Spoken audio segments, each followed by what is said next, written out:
Hello students. Now in this second lecture of chapter 13 sound, we will proceed with the how human being can hear. Okay.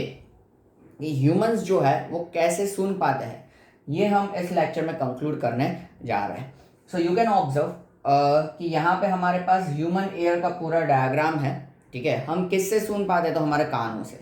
ठीक है, यही एक sensible organ है जो कि हमें क्या करता है, हेल्प करता है सुनने के लिए, या फिर यही एक लौता ऐसा ऑर्गन है जो कि साउंड क्या कर पाता है, सेंस कर पाता है. ठीक है, दूसरा और कोई ऑर्गन है नहीं जो कि साउंड सेंस कर सके. ठीक है, तो यहाँ पे हमने पूरा ह्यूमन ईयर का स्ट्रक्चर रखा है और डायग्राम है. ठीक है, तो पहले हम क्या करते हैं कि पूरा स्ट्रक्चर समझते हैं क्या क्या है ह्यूमन ईयर के अंदर. ठीक है, और वो पूरा स्ट्रक्चर समझने के बाद हम क्या करेंगे, इसका वर्किंग समझेंगे कि how exactly this organ year can be we can say that hear the sound, or else we can say that it is able to decode the sound or sense the vibration. Okay, तो सबसे पहले हम structure समझें. तो पूरा हमारा human ear जो है वो 3 अलग अलग पार्ट में डिवाइडेड रहता है: outer ear, middle year and inner ear. Outer ear जो है वो यहाँ पिन्ना से स्टार्ट होता है. ठीक है, पिन्ना यानी कि हमारा ये जो बाहर का पार्ट है वो वहां से स्टार्ट होता है, और एयर ड्रम तक का पार्ट जो होता है वो आउटर एयर में कंसीडर होता है. This is the air drum. Okay, फिर हम कह सकते हैं कि मिडल ईयर, तो एयर ड्रम से शुरू करके ये जो हम कॉइल जैसा सब्सटेंस है दैट इज द कोक्लिया, वो जहां पे स्टार्ट होता है वहां तक का पार्ट होता है middle ear. Middle ear consist of the 3 tiny ear bones. This are hammer, anvil and stirrup. Okay, ये 3 जो मेन हमारे हम कह सकते हैं कि पार्ट है एयर के, this are the 3 tiny bones, hammer, anvil and stirrup. उनके कुछ शेप के हिसाब से उनको इस तरीके का नाम दिया गया है. और जो इनर ईयर है that is the we can say that this cochlea and we can say that this auditory nerve. ये ऑडिटरी नर्व जो है वो दिस गोज टू ब्रेन, यानी कि ब्रेन के साथ कनेक्टेड होता है. ठीक है, सो पिना जो है आउटर ईयर के पार्ट्स में हम कंसीडर करें तो pinna that will be connected to the canal like substances, जिसमें हम हमेशा उंगली डाल के खुजाते रहते हैं. That is the ear canal, and ear canal ends with the eardrum. ठीक है, वहां पे एयर ड्रम आ जाता है. Now this eardrum is connected to the hammer. One end of the hammer is connected with the, we can say that, anvil. Okay, yeah, another end. Now in anvil both the ends are connected to the 2 different bones, that is hammer and stirrup. Okay, one end of the anvil is connected to the hammer and another end is connected with the stirrup. ठीक है, और जो stirrup का दूसरा and है वहीं पे क्या होता है, ये कोक्लिया होता है. इस तरीके का कॉइल लाइक सब्सटेंस होता है जिसके अंदर ये लिक्विड फील किया गया होता है, मतलब होता है नेचुरली. और ये जो लिक्विड है उसके अंदर नर्व सेल्स होते हैं जो कि क्या करते हैं, साउंड को सेंस करते हैं. Now this sensed sound will be send to the brain through this auditory nerve. ठीक है, इसलिए जो हमारा कोक्लिया है उसके दूसरे एंड पे है ऑडिटरी नर्व, जो कि सीधा क्या होता है, ब्रेन के साथ कनेक्टेड होता है. And brain will decode the sound. Brain क्या करता है, साउंड को डिकोड करता है. ठीक है, so this is the we can say that structure of the human ear. अब हम देखते हैं वर्किंग ऑफ ह्यूमन ईयर, कि भाई ह्यूमन ईयर जो है वो वर्क कैसे करता है. तो देख, यहाँ पे सबसे पहला जो हमारा पार्ट है बहुत ही इंपॉर्टेंट, दैट इज द पिना. This collects the sound. ये क्या करता है, साउंड को कलेक्ट करता है, इसीलिए इसका शेप ऐसा है. ठीक है, और हमें सुनाई नहीं देता तो इसलिए हम ऐसे करते हैं ताकि यहाँ पे साउंड कलेक्ट हो के वो कहाँ जाए, सीधा एयर कैनल के अंदर जाए. वैसा हमारा यहाँ पे स्ट्रक्चर है. ठीक है, कि साउंड वेव्स जो है वो सीधे एयर कैनल के अंदर जाए, एंटर हो जाए. ठीक है, अब ये जो साउंड वेव्स है वो अल्टीमेटली क्या है, वाइब्रेशंस है. और ये वाइब्रेशंस जो है वो जब भी एयर ड्रम के ऊपर स्ट्राइक करेंगे तो हमारा एयर ड्रम जो होगा वो क्या करना शुरू हो जाएगा, वाइब्रेट होना शुरू हो जाएगा. और ये वाइब्रेशंस जो है वो कंसेक्यूटिवली अलग अलग पार्ट में क्या होते जाएंगे, ट्रांसमिट होते जाएंगे. एयर ड्रम जिस हिसाब से वाइब्रेट करेगा उस हिसाब से ये हैमर वाइब्रेट करेगा. हैमर अपने वाइब्रेशंस एनविल को देगा और एनविल अपने वाइब्रेशंस स्टीरअप को देगा। ये तीनों बोन्स जो इतने छोटे छोटे बोन्स है, उनका बहुत ही बड़ा काम है कि वो साउंड को एम्पलीफाई करते हैं। To amplify the sound in the sense कि उसका एम्पलीट्यूड बढ़ाते हैं, लाउडनेस बढ़ाते हैं, ठीक है। तो ये बहुत ही मेजर टास्क परफॉर्म करते हैं तीनों बोन्स, हैमर, एनविल एंड स्टीरअप, ठीक है। इसके जो सेंसेशंस होंगे, ईयर ड्रम के जो वाइब्रेशंस होंगे वो बहुत ही माइल्ड होंगे, ठीक है। वो ग्रेजुअली उसको एम्पलीट्यूड करेंगे हैमर, एनविल एंड स्टीरअप, ठीक है। तो वो जो हम कह सकते हैं कि इम्प्रूव्ड साउंड क्वालिटी है वो स्टीरअप के थ्रू कहाँ जाएगी, इस लिक्विड में जाएगी। ये वाइब्रेशंस जो है वो कहाँ पे जाएंगे, लिक्विड में जाएंगे। और ये लिक्विड थोड़ा फ्लूइड टाइप ऑफ सब्सटेंस होता है जो कि जिसके अंदर नर्व सेल्स प्रेजेंट होते हैं। वो नर्व सेल्स क्या करेंगे, इन वाइब्रेशंस को सेंस करेंगे और उनको सेंस करके हम कह सकते हैं कि डिकोड करेंगे। और वो सारे सेंस जो है वो ये ऑडिटरी नर्व के थ्रू ब्रेन में जाएंगे और ब्रेन के थ्रू हम चीज़ें समझ पाएंगे कि किस तरीके का साउंड जो है वो आ रहा है, ठीक है। तो ये जो लिक्विड वाला पार्ट है that is the cochlea, okay. तो ये this is the working of the human year, ठीक है। इस तरीके का ह्यूमन ईयर का जो है वो पूरा का पूरा वर्किंग होता है, ठीक है। हर एक पार्ट का अपना अपना अलग अलग हम कह सकते हैं कि फंक्शन है। और देखने जाए तो इतना लंबा प्रोसेस है और ब्रेन तक, ठीक है, लेकिन फ्रैक्शन ऑफ सेकेंड में ये काम करता है, ठीक है। देर नहीं लगती, loading, okay, sound coming, okay, decoded, नहीं, ऐसा कुछ भी नहीं, तुरंत ही हो जाता है, सारी चीज़ें तुरंत ही हमें सुनाई देता है। तो ये प्रोसेस जो है वो हम कह सकते हैं कि with in a fraction of second क्या होता जाएगा, हमारे ऑर्गन्स में होता जाएगा, ठीक है। तो this is the human year and it's working structure and working, okay. तो आपको लेक्चर पॉज करके ये फिगर बनाना है, इस तरीके से इसका लेबलिंग भी करना है, ठीक है। ये क्वेश्चन कई बार पूछा ही जाता है, ठीक है, कि explain the structure and working of human ear with diagram. तो आपको इस तरीके से उसको प्रेजेंट करना है, ठीक है। सो लेक्चर पॉज करिए, आराम से अच्छे से ये डायग्राम बनाइए, हर एक छोटी छोटी चीज़ें, खास करके ये 3 बोन्स वगैरह जो भी है, ठीक है। पूरा डायग्राम अच्छे से बनाने के बाद आपको क्या करना है, आगे लेक्चर बढ़ाना है।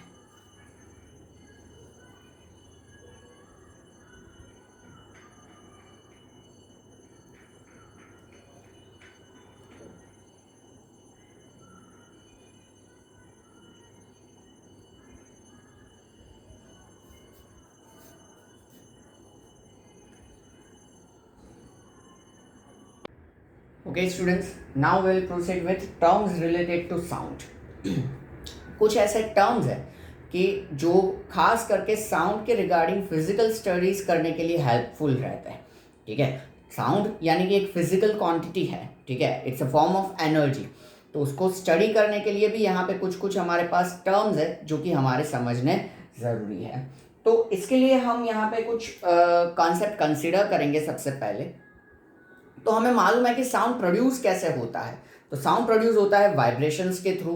ये वाइब्रेशंस जो है वो हम कह सकते हैं कि एक तरीके के वेव्स के फॉर्म में अलग अलग सराउंडिंग पार्टिकल्स को ट्रांसमिट होते जाते हैं और इस तरीके से साउंड प्रोपोगेट होता है। तो vibrations in the sense what, तो जैसे हमने कंसिडर किया था टू एंड फ्रो मोमेंट, ठीक है। जैसे कि सपोज मान लो कि आप झूले पे बैठे हो, तो झूला क्या करता है, टू एंड फ्रो मूवमेंट करता है, ठीक है। तो kind of vibration we can say that, okay. तो वैसे ही साउंड जो है वो वाइब्रेशन से ही प्रोड्यूस होता है, टू एंड फ्रो मोमेंट से ही प्रोड्यूस होता है। तो ये साउंड का सारा फेनोमेना समझने के लिए हम इसी तरीके का कोई ऑब्जेक्ट कंसिडर करेंगे जिसको हम कहेंगे ऑसिलेटिंग ऑब्जेक्ट। जो continuous to and fro moment करता है वैसे ऑब्जेक्ट को हम क्या कहेंगे, ऑसिलेटिंग ऑब्जेक्ट कहेंगे। और देखो जैसे कि सपोज ये कोई वॉल के साथ टाई अप किया हुआ हमारा मेटल बॉल है, ठीक है। मेटल का ये बॉल है जो कि वॉल के साथ टैप किया हुआ है, ये सपोज स्ट्रिंग है। अब इसको हम हल्का सा लगा देंगे एक जर्क, तो क्या होता जाएगा, ये ऑसिलेट होता जाएगा, यानी कि इस तरीके से ये इधर जाएगा, फिर इधर से वापस इधर आएगा, तो ये भी एक तरीके का क्या करेगा, यहाँ पे हम कह सकते हैं कि टू एंड फ्रो मूवमेंट करता रहेगा, ठीक है। तो this is a kind of vibration only, ठीक है। इधर जाएगा, फिर यहाँ से इधर आएगा, इधर जाएगा, वापस इधर आएगा, और ये इसके हम कह सकते हैं कि मोमेंट चालू रहेंगे। So this is considered as a oscillation. ये इसका सेंट्रल पोजीशन हम सपोज ए कह दें, तो ए से वो बी ट्रैवल करेगा, बी से वो सी ट्रैवल करेगा और वापस ए पे आएगा। This we can say that it has completed one oscillation. A से शुरू किया, बी तक गया, बी से वापस सी तक गया, मतलब ए के थ्रू सी तक गया, और सी से वापस ए पे आया। तो ये उसका क्या होगा, एक ऑसिलेशन कंप्लीट होगा, ठीक है। और वैसे ये कंटिन्यूस करता जाएगा, यानी कि वाइब्रेशंस कंटिन्यूस जनरेट होते रहते हैं। So this will be we can say that considered as a oscillating object. तो इस ऑसिलेशन के ऊपर डिपेंडेंट हमारे 3 टर्म्स है साउंड के regarding, that is the amplitude, time period and frequency, ठीक है। तो सबसे पहले हम देखते हैं एम्पलीट्यूड। तो एम्पलीट्यूड क्या है कि maximum displacement of an oscillating object from its central position is called amplitude of oscillations, ठीक है। ये हमारा सेंट्रल पोजीशन है, okay, this is the central position. अब यहां से इसने जो भी इतना मैक्सिमम डिस्प्लेसमेंट किया, that will be termed as a amplitude, ठीक है। इसको हम ग्राफिकली भी वेव के फॉर्म में प्रेजेंट करते हैं, जैसे कि ये इसका ए पोजीशन है। अब ए से जितना वो मैक्सिमम गया, वो ये आपका बी तक जो मैक्सिमम गया वो, ठीक है। फिर वो वापस ए पे आएगा, ए से बी तक गया, वापस ए पे आएगा, तो ये वापस ए पे आया। फिर अब उल्टे डायरेक्शन में वो नीचे मैक्सिमम जाएगा सी तक, ठीक है। तो ये सी रिप्रेजेंट करेगा, और वापस वो कहाँ पे आएगा, ए पे आएगा। तो ये जो उसका मैक्सिमम डिस्प्लेसमेंट होता है, ठीक है, that will be termed as a amplitude. उसको हम क्या कहते हैं, एम्पलीट्यूड कहते हैं, ठीक है। जो मैक्सिमम ऑसिलेटिंग ऑब्जेक्ट का अपनी सेंट्रल पोजीशन से डिस्प्लेसमेंट होता है वो किसी एक डायरेक्शन में, ठीक है। Then time period. तो time period in the sense, सीधी सी बात, ये एक ऑसिलेशन पूरा कंप्लीट करने में जितना टाइम ऑब्जेक्ट को लगता है, that will be considered as a time period, ठीक है। मतलब ए से बी, बी से सी और वापस ए तक आने में सपोज मान लो कि ऑब्जेक्ट को 2 सेकेंड्स लगते हैं, तो ये इसका टाइम पीरियड है, ठीक है। कि भाई इतने टाइम पे वो एक ऑसिलेशन क्या करता है, कंप्लीट करता है। The time taken by an oscillating object to complete one oscillation, ठीक है। तो एक ऑसिलेशन पूरा कंप्लीट करने में, ये एक ऑसिलेशन हमारा प्रेजेंट कर रहा है वेव के फॉर्म में, पूरा एक ऑसिलेशन कंप्लीट करने में इसको जितना टाइम लगता है, that will be termed as a time period, okay. Then frequency. Frequency in the sense कि यूनिट टाइम में वो जितनी बार ऑसिलेशन करेगा या वाइब्रेशंस करेगा, that will be termed as its frequency. So the number of oscillations made in 1 second is called frequency. Unit time in the sense 1 second, ठीक है। तो एक सेकेंड में उसने जितने ऑसिलेशंस किए, यानी कि वाइब्रेशंस किए, ठीक है, तो that will be termed as oscillation. अब ये that will be termed as frequency, sorry. अब ये जो है वो फ्रीक्वेंसी डिफाइन करता है, मतलब जितनी ज्यादा बार ऑब्जेक्ट एक सेकेंड में वाइब्रेट करेगा, उतनी ज्यादा उसकी फ्रीक्वेंसी होगी, ठीक है। यहाँ पे मैं आपको खास करके एग्जांपल देना चाहूँगा मॉस्किटो का। मॉस्किटो के जो विंग्स होते हैं, ठीक है, वो एक सेकेंड में कितनी बार वाइब्रेट कर जाते हैं, और इसी वजह से उसकी फ्रीक्वेंसी बहुत ज़्यादा होती है, श्रिलनेस ज़्यादा होती है। इसी वजह से वो इरिटेटिंग साउंड होता है, जैसे ही मॉस्किटो पास में आता है, ठीक है, तो बहुत इरिटेट करता है वो हमें, ओके, क्योंकि उसकी फ्रीक्वेंसी बहुत ज़्यादा होती है। सामने उसकी लाउडनेस, एम्पलीट्यूड बहुत ही कम होता है, इसलिए अगर बहुत दूर मॉस्किटो कहीं पे भी अगर उड़ रहा है तो उसका साउंड हमें आएगा नहीं, वो जब पास आएगा तब भी सुनाई देगा। मतलब कि उसका लाउडनेस बहुत कम होता है, फ्रीक्वेंसी बहुत ज़्यादा होता है, श्रिलनेस ज़्यादा होता है, इरिटेटिंग ज़्यादा होता है। क्यों? क्योंकि उसके विंग्स बहुत ही ज़्यादा वाइब्रेट करते हैं, इसलिए फ्रीक्वेंसी ज़्यादा होता है, ठीक है। तो these are the 3 terms. Based on these 3 terms, we will have some sample problems and everything. Okay, वो हम देखते हैं, पर पहले हम इनके यूनिट्स देखें। तो एम्पलीट्यूड जो है वो कॉरस्पॉन्डिंगली हमारा लाउडनेस मेजर करने में हेल्प करता है, और लाउडनेस का जो यूनिट होता है दैट इज डेसिबल्स, जो इसके बाद हम टॉपिक में देखने वाले हैं, ठीक है। टाइम पीरियड जो है वो सेकेंड्स में मेजर किया जाता है और फ्रीक्वेंसी का यूनिट होता है हर्ट्ज। फ्रीक्वेंसी यानी कि क्या होता है, हर्ट्ज होता है। अब ये टाइम पीरियड एंड फ्रीक्वेंसी ये दोनों एक दूसरे के साथ रिलेटेड चीजें हैं, ठीक है। टाइम पीरियड यानी कि एक ऑसिलेशन कंप्लीट करने में लगता हुआ time, that is the time period. और फ्रीक्वेंसी यानी कि एक सेकेंड में जितने ऑसिलेशन हुए that will be considered as a frequency, ठीक है। तो एक ऑसिलेशन में जितना टाइम लगता है that is the time period, और एक सेकेंड में जितने ऑसिलेशन हुए that will be considered as a frequency, उसको हम क्या कहेंगे, फ्रीक्वेंसी कहेंगे। तो इस हिसाब से फ्रीक्वेंसी और टाइम पीरियड का रिलेशन बनता है कि time period is equals to 1 upon frequency. Okay, time period मतलब क्या होता है, 1 अपॉन फ्रीक्वेंसी। सीधी सी बात है कि सपोज इसका फ्रीक्वेंसी एफ है, ठीक है, किसी भी चीज का फ्रीक्वेंसी एफ है, मतलब कि हम कह सकते हैं कि यूनिट टाइम यानी कि एक सेकेंड में इसने कितने ऑसिलेशंस किए होंगे, हम कह सकते हैं कि एफ जितने ऑसिलेशंस किए होंगे, तो सारे ऑसिलेशंस में कितना टाइम लगा, T is equals to how much, we can say that, ठीक है। तो T is equals to 1 upon F, ठीक है, ये इनका रिलेशन बनता है। ओके, सो ये चीज़ें पहले आपको लिखनी है, वो आप लिख लीजिए। ये तीनों डेफिनेशंस आपके पूछे जा सकते हैं, फिगर बना लीजिए, रिलेशन लिख लीजिए। इसके बाद में हम जो सैम्पल प्रॉब्लम्स है वो सॉल्व करते हैं, और सैम्पल प्रॉब्लम्स सॉल्व करने के बाद इसके कैरेक्टरिस्टिक्स जो है लाउडनेस, फिर लाउडनेस है, पिच है और क्वालिटी है, वो हम देखते हैं, ठीक है। पहले ये आप लिख लीजिए।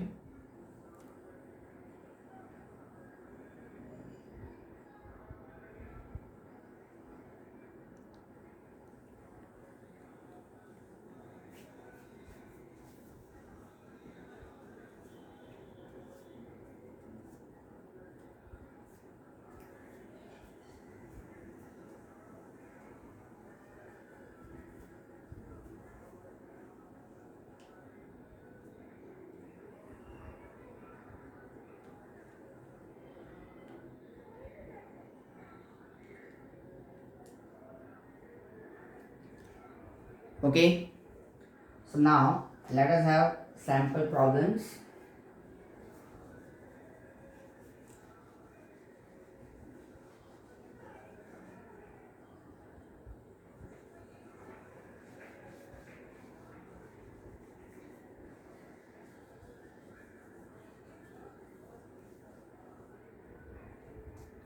So first sample problem देखो, a pendulum makes 15 oscillation in 5 seconds। एक पेंडुलम है जो कि 5 सेकेंड में 15 ऑसिलेशन करता है। Then what is the frequency of the pendulum, तो पेंडुलम का फ्रीक्वेंसी कितना होगा, ठीक है।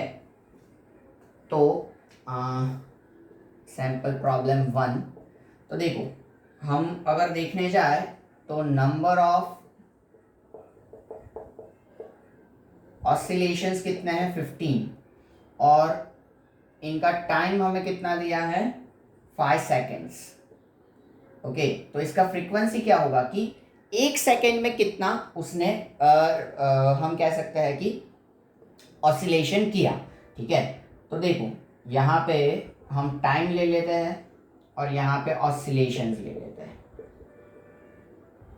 तो 5 सेकेंड में उसने 15 ऑसिलेशन किए, तो फ्रीक्वेंसी यानी कि 1 सेकेंड में कितने, तो एक सेकेंड में कितने ऑसिलेशंस किए। So frequency f is equals to 1 into 15/5, so it is equals to 3 hertz, ठीक है। एच सेड हर्ट्ज जो है वो इसका क्या है, यूनिट है। ओके, तो यहाँ पे उसने एक सेकेंड में कितने ऑसिलेशन किए होंगे, 3 ऑसिलेशन किए होंगे, so it is its frequency. Okay, तो ये सैम्पल प्रॉब्लम 1 आप लिख लो लेक्चर पॉज करके।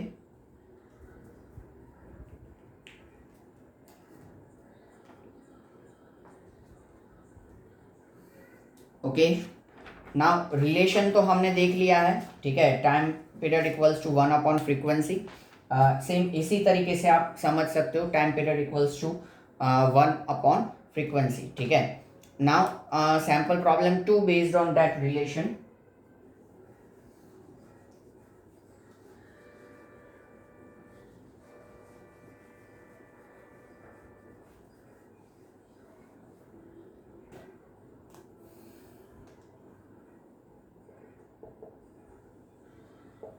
देखो, what is the time period of a pendulum which is having its vibrating frequency of 10 hertz. इसका फ्रीक्वेंसी कितना है, 10 हर्ट्ज है, तो इसका टाइम पीरियड कितना होगा।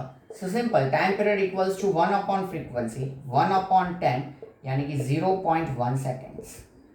तो इसका मतलब क्या हुआ, देखो आप समझ लो खास करके, फ्रीक्वेंसी 10 हर्ट्ज है, मतलब कि एक सेकेंड में वो कितने वाइब्रेशंस करता है, 10 वाइब्रेशंस करता है। तो एक वाइब्रेशन होने में कितना टाइम लगता है, तो 1 अपॉन 10, 1 अपॉन एफ यानी कि 1 अपॉन 10 यानी कि 0.1 second.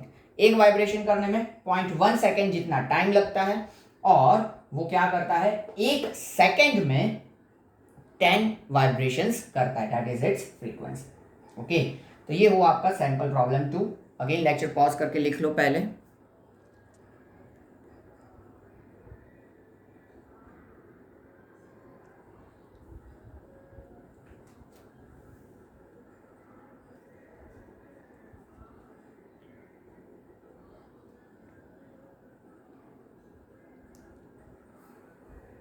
Okay, now the next topic, that is characteristics of sound.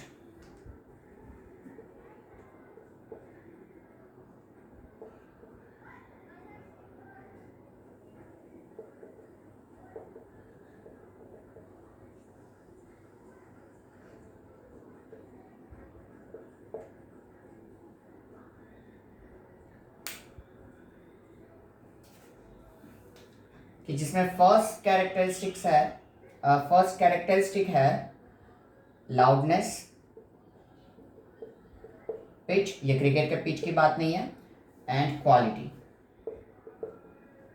Okay, ये 3 कैरेक्टरिस्टिक्स है, लाउडनेस, पिच एंड क्वालिटी। तो इसके बारे में अब हमें पढ़ना है। So first characteristic that is the loudness. पहला कैरेक्टरिस्टिक हमारा यहाँ पे क्या है, लाउडनेस है। तो लाउडनेस इन द सेंस क्या, तो ये हम कह सकते हैं कि साउंड की स्ट्रेंथ मेजर करता है। ठीक है, साउंड जितना लाउड उतना हमें कह सकते हैं कि उसका ज़्यादा उतना एम्पलीट्यूड होगा। एम्पलीट्यूड और लाउडनेस जो है वो एक दूसरे के स्क्वायर के प्रोपोर्शन में रहते हैं। ठीक है, एम्पलीट्यूड जितना ज़्यादा, लाउडनेस उतना ही ज़्यादा। ठीक है, किसी चीज़ के ऊपर हम जितना जोर से टैपिंग करेंगे उतना जोर से क्या होता जाएगा, आवाज़ आता जाएगा। ठीक है, यानी कि जितना ज़्यादा एम्पलीट्यूड उतना ज़्यादा लाउडनेस ज़्यादा होगा, और ये एक दूसरे के स्क्वायर के प्रोपोर्शन में है। मतलब अगर हम एम्पलीट्यूड डबल करेंगे तो लाउडनेस 4 गुना ज़्यादा बढ़ जाएगा। ठीक है, और इसी वजह से साउंड की लाउडनेस बढ़ाने के लिए क्या यूज़ होता है, एम्पलीफायर्स यूज़ होते हैं। ठीक है, ये एम्पलीफायर्स क्या करते हैं, साउंड को एम्पलीफाई करते हैं, यानी कि उसकी लाउडनेस बढ़ाते हैं। ठीक है, तो ये एम्पलीफायर का काम होता है, जो कि क्या करेंगे, उसकी लाउडनेस बढ़ाएंगे। देन लाउडनेस जो है वो डेसिबल्स में मेजर किया जाता है, तो जितने ज़्यादा डेसिबल्स उतना ज़्यादा साउंड। ओके, यहाँ पे अगेन हम कह सकते हैं कि वोकल कॉर्ड्स का हमारे ह्यूमन बीइंग में बहुत ज़्यादा रोल होता है, कि जितने ज़्यादा उसके वाइब्रेशंस होंगे, ठीक है, उतना मतलब जितना लॉन्ग उसके वाइब्रेशंस होंगे, ज़्यादा in the sense long vibrations होंगे, उतना लाउडनेस क्या होगा, ज़्यादा होगा।